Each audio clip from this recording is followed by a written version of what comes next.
As the war and possible solutions to it are discussed in other parts of the world, the results of the North Vietnamese offensive are an unforgettable reality here in South Vietnam. Long after the fighting stops, as it surely eventually will, all of this will remain part of the long heritage of the Vietnam War.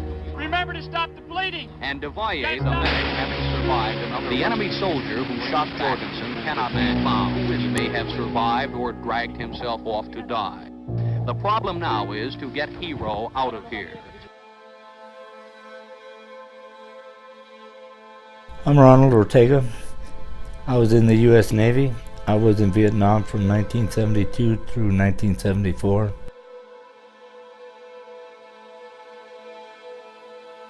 I was a gunner's mate on the USS Ogden. I've never felt or heard so much power. I mean, when that thing took off, it felt like, it's so indescribable. It was just a force that, man, almost blew my eardrums out. At 17 and a half, you don't realize what you really get yourself into. All you can see is the glory of it. You go to Vietnam, man, I mean, it's a dog-eat-dog world over there. You're either here to die or you're here to kill. It was very challenging. It was very upsetting. And it was very real.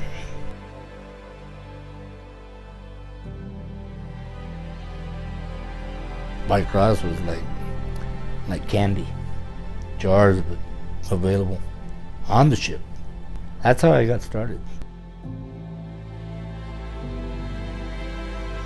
Black Beauties, Pink Ladies, Soapstone, Crank, and then meth. The line I crossed over is when I found out how bad people wanted it and how much money you could really make of it. I was working and selling meth like crazy. Any place you go, one hit or hooked. I never really thought about, the damage that it was doing, not only to myself, but to other people. But after a while, you got all this money, you got all these so-called friends, and you're really not too happy. And the hardest thing that I've ever been told from my daughter, if you don't get off the drugs, you can't come into your grandkids. I don't even want you around.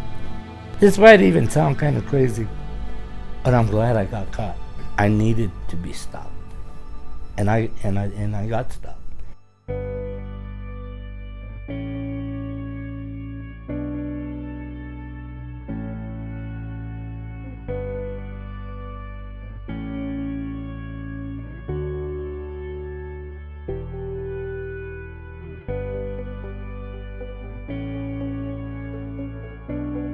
Am I grateful to the program? I am more than grateful to the program. Because like I said before, I couldn't go on living my life the way I was. Graduating drug court is just another way of saying, now let's see what you can do on your own. I already know what I'm gonna do. I got a plan. And I'm gonna stick to it. I gotta take it day by day, step by step, no matter where it ends. But at least I'm happy.